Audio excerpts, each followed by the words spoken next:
লাঠি হাতে করে দিক আর এমনি দিক, খুতবায় বলতে হবে আমি 3 দিন চাকরি করব, কিন্তু উঁচু কবরের বিরোধিতা করেছে আল্লাহর নবী, আমিও বিরোধিতা করলাম। না ভাঙবেন কি কি করবেন এ দায়িত্ব আল্লাহ আমাকে দেন নাই পিটানো একা একা, তবে আমার বলার কথা বলে দিলাম। ওয়ালাইকুম আসসালাম। বাগার ওলামায়ে কেরাম, বাগার হুজুররা সব সময় সদা সর্বদা ইমাম সাহেব খতিব জি সব সময় চেষ্টা করে মাজারে সেজদা না হয়, এমনকি জামাতের ভাইরা শিবিরের কর্মীরা জি জি জি। সব সময় চেষ্টা করে, সব সময় চেষ্টা করে। আপনি ওখানে বসে থাকেন, মাইক নেবে, আপনি অনুমতি নিয়েছেন মাইক নেবে? আপনি কি অসুস্থ? আপনি কি সাইকো পেশেন্ট? এনে এনে এই মাইক নেবেন কার কথা মতো? মাইকটা নেবেন আপনি, কমিটির জিজ্ঞাসা করবেন না? মাইক কি এমনি নেবেন আপনি? মাইক নেবেন, শুনবেন না কমিটিকে? এমনি মাইক নিয়ে নেবেন? কি করছেন?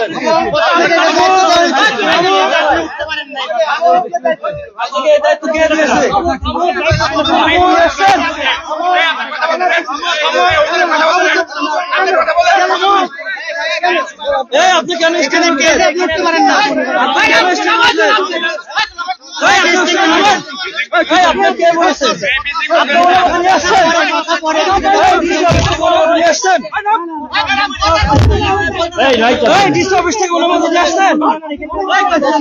আচ্ছা, একটা রানিং বক্তব্যকে থামা দেওয়া যায়? আমি যতই ভুল করি আমাকে ভুল ধরাই দিক, কিন্তু একটা রানিং বক্তব্যকে থামাই দেওয়া যায়, মাইক কেড়ে নেওয়া যায়? এটা কি ভালো কাজ? ভাই মেহেরবানি করে সবাই বসে যান, মেহেরবানি করে সবাই বসে যায় ভাই, আল্লাহর ওয়াস্তে বসে যায়। বসেন বসেন বসেন, আপনারা বসেন, আল্লাহর ওয়াস্তে ভাই বসে যায়, সবাই বসে যায়। বসেন, আপনারা বসেন, আপনারা ঝামেলা করেন না, বসেন, আপনারা সবাই বসেন, আপনারা কেউ ঝগড়া করবেন না, বসেন। আমি তো কথা বলার দরকার না, আমি তো বোঝেন না কথা। আপনি কিছু বললে আপনি মাইকে বলবেন, অনুমতি দিবেন না? কমিটিকে কি বলছেন যে ভাই আমি কিছু কথা বলতে চাই? এটা কি বলা যায়?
বলে দেবো না, মাজার আল্লাহর কাছে বলে দিবি। এরপরে এই পাশে এসে আল্লাহর কসম আমি যদি মিথ্যা বলি, আল্লাহ তোমার গজব, এর থেকে বড় কথা হয় না। কয়েকদিন আগের ঘটনা, নভেম্বর মাসে, তখন এই বাচ্চাটাকে এইভাবে গড়ায় দিল। বলতেছে ওর পুরা গায়ে যেন মাজারের মাটি লাগে, সেভাবে চেষ্টা করেন যতদূর পারেন। তখন এই বাচ্চাকে গড়ায় দিচ্ছে। 3-4 বার গড়াগড়ি পারার পরে ওই মাটি এভাবে কবরের টান দিনি কপালে মুছতেছে। তুমি ইমামতি করো, তোমার বিষ খায় মরে যাওয়া উচিত, আত্মহত্যা জায়েজ নাই আমি জানি। এত বড় কুকাম তুমি মেনে নিলে, আর তুমি আল্লাহর বান্দা, কুরআন হাদিসের কথা বলবে তুমি সহ্য করতে পারো না? তুমি কি হুজুর? তুমি 50 বছর তাফসিরুল কোরআন মাহফিল করেছো এই বাঘার মাটিতে, কোন বাপের বেটা হাত তুলে বলতে পারবে না 50টা কথা আমার মনে আছে। আর আমরা বক্তব্য দিয়ে চলে গেলে অন্তত 10 দিন 4 দোকানে আলোচনা হয়, বক্তা কিছু বলে গেছে রে, এর নাম ওয়াজ রে। আর কানে হাত দিয়ে হু হু করে খালি কাঁদে। আর আমাদের দেশের তাফসির মাহফিল কাকে বলে শুনবেন? কুল হুয়াল্লাহু আহাদ। হে নবী আপনি বলেন আল্লাহ এক। কোন নবীকে আল্লাহ বলতে বলেছেন? যেই নবীর নাম হলো মুহাম্মদ সাল্লাল্লাহু আলাইহি ওয়াসাল্লাম। এই নবীকে কি আপনারা চেনেন? যিনি হলো ফাতেমার আব্বা। ফাতেমাকে আপনারা চেনেন? যিনি হলো হাসান হোসাইনের মা। হোসাইনকে কি আপনারা চেনেন? এ কথা বলেই কারবালা ঢুকে গেছে, আর বাড়ায় না, 2 ঘন্টা ধরে খালি কাঁদে। এটা হলো তাফসির মাহফিল। তো সভাপতি এসে বলতেছে, বুঝলাম না, আপনাকে আমি দিয়ে গেলাম হলো সূরা ইখলাসে, আপনি এত তাড়াতাড়ি কারবালায় ঢুকলেন কিভাবে? আমরা তাফসির করতে আসি নাই, আমরা সুদখোরের বিরুদ্ধে বক্তব্য দেওয়ার পর সুদখোর যাতে মাথা নিচু করে বাড়িতে আর বলে সুদ খাওয়া দিয়ে এত বড় পাপ জীবনে অনুভূতিতে আসছিল না, আজকে বুঝলাম। মাজারে সেজদা দিলে সে মানুষের বাচ্চা থাকে না, সে পশু, সে একেবারে অমানুষ হয়ে বাড়িতে যায়, তার কালেমা ঠিক থাকে না, ঈমান হারা হয়ে যায়। এই কথা প্রমাণ করে যাওয়া লাগবে। একজন ঘুষখোর বলবে ঘুষ খাওয়া এত বড় পাপ, আগে কোনোদিন বুঝতাম না, আগেও হুজুররা ওয়াজ করছে আর কানে হাত দিয়ে বলছে ঘুষ খেলে কিন্তু পাপ হয়। মুসল্লি কয় তাতে আমার কি? সুরে সুরে কোনোদিন এত কড়া কথা বলা যায় না। বলতে হবে সুদখোর কত খারাপ, ঘুষখোর কত খারাপ, জেনাকারী কত খারাপ। জাল হাদিস যদি কেউ একদিন মুখ দিয়ে বলে জাহান্নামে তার জন্য ঘর রেডি, এইরকম বক্তব্য দিলে এই জাতি বুঝবে বাঘার মাটিতে একবারই বক্তব্য শুনছিলাম, যার নাম ওয়াজ, বাকি হলো আওয়াজ। ও হুজুর, আপনি বললেন ওই নবীর প্রতি দরুদ ও সালাম, যেই নবীকে সৃষ্টি না করলে আসমান জমিন কোনো কিছু সৃষ্টি করা হতো না। সামনের লোক সবাই বলতেছে সুবহানাল্লাহ। তখন আমরা বললাম যে না, সুবহানাল্লাহ বলা যাচ্ছে না, কারণ এটা মেড ইন চায়নার হাদিস, এটা মক্কা মদিনা থেকে আসে নাই, আল্লাহর কাছ থেকে আসে নাই, নবী বলে নাই, সাহাবায়ে কেরাম বলে নাই, আপনি পাইছেন কোন জায়গা? তখন এই মুসল্লিদেরকে খাপায় দিয়ে বলে আপনাদের এলাকায় ওহাবি ঢোকেছে, এরা ফিতনাবাজ, এরা ইহুদির দালাল। হায় রে লজ্জা রে! আপনারা একজন আর একজনের উপরে রাগ করে 2-1টা গালি দেন না, তা বলি না। আর হুজুর মানুষ গালি দিচ্ছে কিভাবে? হুজুরের মুখের সবচেয়ে ছোট গালি হলো ইহুদির দালাল। শুনতেছেন? হুজুরদের মুখের সবচেয়ে ছোট গালি হলো তুই কাফের, তুই খ্রিস্টান, তুই আমেরিকার দালাল। এই কথা বলে কিনা? ও হুজুর, তুমি যেই চরমুনাইকে অন্তর থেকে ভালোবাসো, তার বিরুদ্ধে একটা টু শব্দ আমি এই মাঠে করব না। তবে এনায়েতুল্লাহ আব্বাসীকে তুমি কি বলবে? গতকালকে ফতোয়া দিয়েছে চরমুনার পীর 7.5 লক্ষ টাকা মন্দিরে দান করার কারণে বর্তমান সে কাফের, তাকে কালেমা পড়ে মুসলমান হতে হবে। ওখানে পারো না, ওই জায়গা কিছু বলতে পারো না। তাহিরি প্রকাশ্যে বলেছে আল্লাহর ধন রাসূল নিয়ে আল্লাহ গেছে নাই হয়ে, রাসূলের ধন খাদা পেয়ে শুয়ে আছে আজমিরে, কেউ ফেরে না খালি হাতে খাদা তোমার দরবারে। সেদিন তোমার পায়ের জুতা কোথায় ছিল? সেদিন তোমার ইমানের পাওয়ার কোথায় ছিল? সেদিন তো কিছু বলে নাই। এখন আবুল সরকারের বিরুদ্ধে লাগলে, আরে আবুল সরকার তো এমনিও ল্যাংটা, ও তো আগে থেকেই তার কোনো ধর্ম নাই। টুপিওয়ালা হুজুর যে জাল হাদিস বলে সেটার কি হবে? এই দেশে নুরা পাগলা আবুল সরকার আজকে নবীকে বিরোধিতা করতেছে, অথচ এর থেকে বড় বড় খারাপ কথা হুজুর মানুষ মাহফিলে প্রতিনিয়ত বলেই যাচ্ছে। কোন দিন কমিটি বলে না এ সিয়ার ধরে উল্টে ফেলা দে রে, এ কোন জায়গায় হাত দিছে রে। এ বলতেছে রোজার পূজা এক, ফেব্রুয়ারিতে ভোট, রোজার পূজা এক। আমরা হারিয়ে গেলি, কোরআন হারিয়ে যাবি। মোরা 2টি ফুলের একটি কুসুম, ওরে রামায়ণ আসো আমার বুকে আসো, আরে বাবার ইমানের পাওয়ার, এই হুজুররা আছে এই ইমানের ব্যস্ততায়, আর আমরা আছি মানুষের শিকড় ফাউন্ডেশন ঠিক করার। ফাউন্ডেশনের নাম হলো লা ইলাহা ইল্লাল্লাহ। এই জিনিস যদি ঠিক না থাকে সে লোকের জীবন 16 আনাই মিছে। এটার নাম কি? এটার নাম কি? কোরআন কারীম। বিশ্বাস করেন এই কোরআনটা যার উপরে নাজিল হয়েছে তাকে পর্যন্ত আল্লাহ বলছেন ফাআলাম, হে নবী আপনি আগে ইলম অর্জন করেন, আন্নাহু লা ইলাহা ইল্লাল্লাহ, আল্লাহ ছাড়া কোনো সত্য মাবুদ নাই, আপনি আগে এই ইলম অর্জন করেন। আর হুজুর 50 বছর ধরে ইমামতি করে একটা দিনও বুঝলো না যে তাওহীদ কাকে বলে। রাগ করলেন মনে হয়?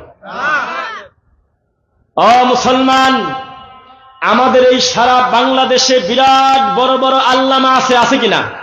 শাইখুল হাদিস আছে কিনা? দাবা আছে কিনা? কুসে আছে কিনা?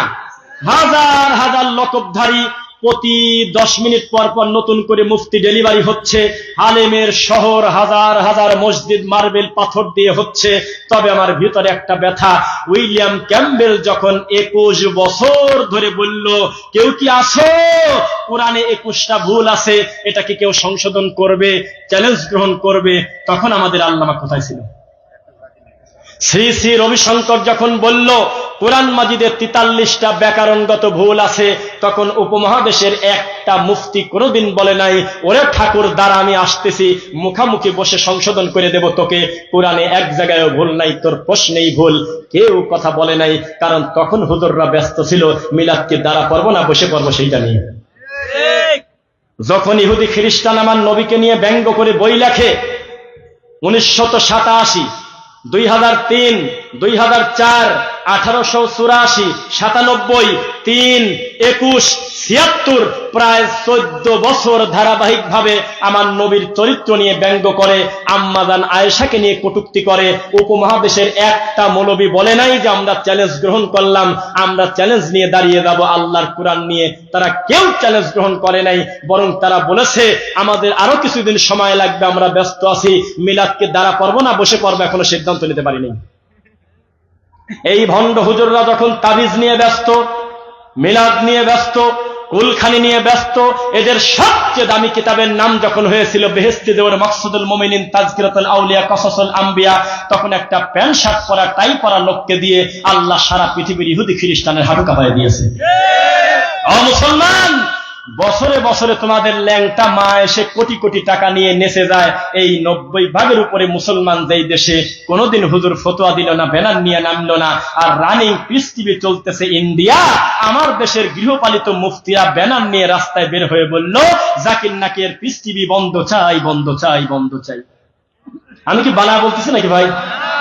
তাহলে জমে যাচ্ছেন না তো? আবার লিল্লাহি তাকবীর। আল্লাহ কবুল করুন, বলুন আমিন। আমি কি বেশি শক্ত বলতেছি কিনা? মুসলমান, ডক্টর জাকির নায়েক এই দেশে আসবে 28শে নভেম্বর। তিনি কান্না কণ্ঠে বললেন আমার মনে বড় স্বাদ, আমি আপনাদের বাংলাদেশে গিয়ে 1 মাস থাকবো। এদিকে প্রোগ্রামও প্রায় সবকিছু সেট করা হয়ে গেছে, কোন ঠাকুরের যেন চাপে আসতে পারল না, অথচ কয়েকদিন পর পর ল্যাংটা মহিলা এসে নাচে যায়, কোটি কোটি টাকা নিয়ে খেলা উদ্বোধন করে যায়। কোথায় তোমার ফতোয়া? ইন্ডিয়া থেকে নায়ক নায়িকা নিয়ে এসে আমাদের দেশের হুজুরদের খুশি করতেছে, হুজুর খুতবা দিচ্ছে, কিছু ঠিক পায় না। আর ডক্টর জাকির নায়েক যখন এই দেশে আসতেছিল তখন কুয়াকাঠি নামে একটা মৌলবীদার বিরাট বড় ফ্যান ফলোয়ার তখন চিৎকার দিয়ে বলেছিল আমরা হুজুররা এয়ারপোর্ট ঘেরাও করবো, জাকির নায়েক পেশাব পায়খানার ডাক্তারটাকে ঢুকতে দেব না। তোমার বক্তব্য মুরগিও শোনে না রে হুজুর। আর এই পৃথিবীর 80% শিক্ষিত লোক যাকে ভালোবাসে, পছন্দ করে, তার নাম ডক্টর জাকির নায়েক। আরে মালায়নরা পর্যন্ত বলল বাবারে জিনিসটা কি রে, আমাদের ধর্ম দিয়ে প্রমাণ করে দিচ্ছে আমরাই ভুল। এত বড় ম্যাগনেট কাবা ঘরের ইমাম আব্দুর রহমান সুদাইস, আল্লাহর এই মাটির উপরে সবচেয়ে ভদ্র ইমাম একজন, তার নাম আব্দুর রহমান সুদাইস।